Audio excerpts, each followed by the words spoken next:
We think of property as, well, a fact, right? A house, a car, the phone in your hand, it's yours. But what if ownership isn't a fact at all? What if it's literally one of the most powerful fictions ever invented? A story that started with a simple line in the dirt and ended up fencing off the entire world. So in this explainer, we're going to dig in and pull that whole story apart. So where does this all begin? Well, it starts with this simple, almost mythic image. Just picture a world without any fences, without any deeds. And then one person makes a gesture. They draw a line in the earth, not to plant a garden for everyone to share, but to keep others out. And just like that, with that one gesture, everything changes. What was once open, what was a shared resource for absolutely everyone, suddenly belonged to one person. And that is the birth of property.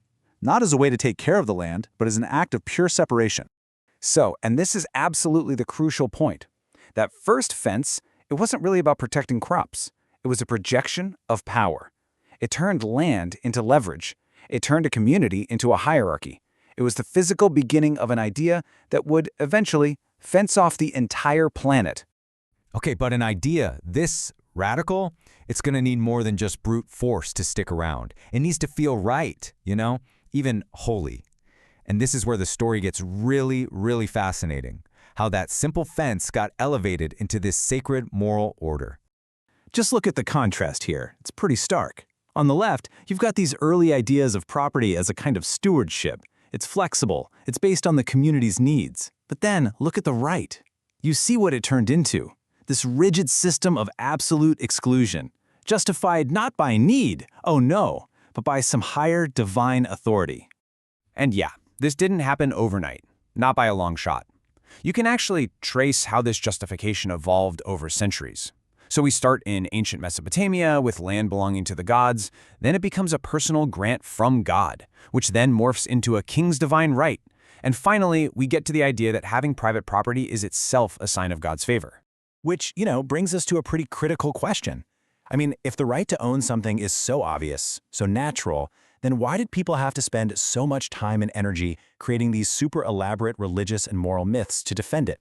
It's definitely something to think about as we see how these myths got turned into actual law. All right, Section 2, writing the rules. Okay, so once you've got the myth, what's the next step? You make it law. This is where that sacred belief gets its teeth, It transforms into a real legal force to protect that fence. And a perfect early example of this, the Code of Hammurabi. It's one of the first legal codes we know of, and it is obsessed with property. It lays out these really severe punishments for theft, but here's the kicker, the punishment completely depended on your social status. So right from the get-go, property law was never neutral. It was a tool specifically designed to enforce a hierarchy. All right, now let's jump way forward in time to a really pivotal moment in this whole story, the enclosure movement. This was the process, especially over in England, where these huge areas of communal land, the commons, which was land that everyone had a right to use for grazing or farming, were systematically fenced off and just turned into the private property of a handful of people. And this slide really shows you just how massive that shift was. On one side, you've got the commons, which was all built on shared rights and custom. On the other, enclosed land, based on private ownership, legal contracts, and a brand new justification, productivity. So the old world of stewardship, it was basically gone, replaced by a world of, commodities. Now, a huge transformation like this needs a philosophical champion, right? And boy, did it find one in John Locke. His argument was, on the surface, pretty simple. When you mix your labor with nature, it becomes your property. As he put it, the turfs "my servant has cut" become mine without the consent of anybody. That was the new logic, the game changer. You could just claim something without asking a single soul. But, and this is a huge but, here's the catch. Locke's theory was an incredibly powerful tool for justifying taking land. See, it conveniently glossed over the fact that the servant was the one doing all the labor, and more importantly, that the land was almost never empty to begin with. This way of thinking became the philosophical backbone for colonialism and the massive dispossession of indigenous peoples all over the world. Okay, on to Section 3, property in the clouds. So we've gone from a physical fence to a legal concept. But from there, property takes its final, almost dizzying leap into pure abstraction. It detaches itself from the real world and starts living up in the clouds of finance and data. And you can see the evolution so clearly in these steps. First, you have the physical land. Then, that land is represented by a legal title. That title then gets turned into a financial asset, a stock, a mortgage, maybe a carbon credit. And now, today, we're talking purely digital claims. Think about intellectual property, the patents on life-saving drugs, or even our own personal data. It's all property. So all this abstraction leads to this really bizarre concept, scarcity by design. Modern property, it's not really about the right to use something anymore. It's about the pure, legal right to stop other people from using it, even if it's just sitting there empty. This is how you create value out of thin air, by literally manufacturing scarcity. And so, property kind of completes its journey, right? It's no longer about physical possession or taking care of something. It's become almost entirely just a bundle of legal rights, totally disconnected from any kind of real-world responsibility.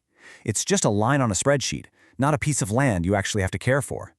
All right, our final section, a reckoning with ownership. So we've traced this incredible winding history. But why does any of this actually matter today? Well, because we are all living inside the world that this story built. And these are the direct consequences. We see housing treated as a financial asset instead of a human right to shelter. We see land held by investors while homelessness rises.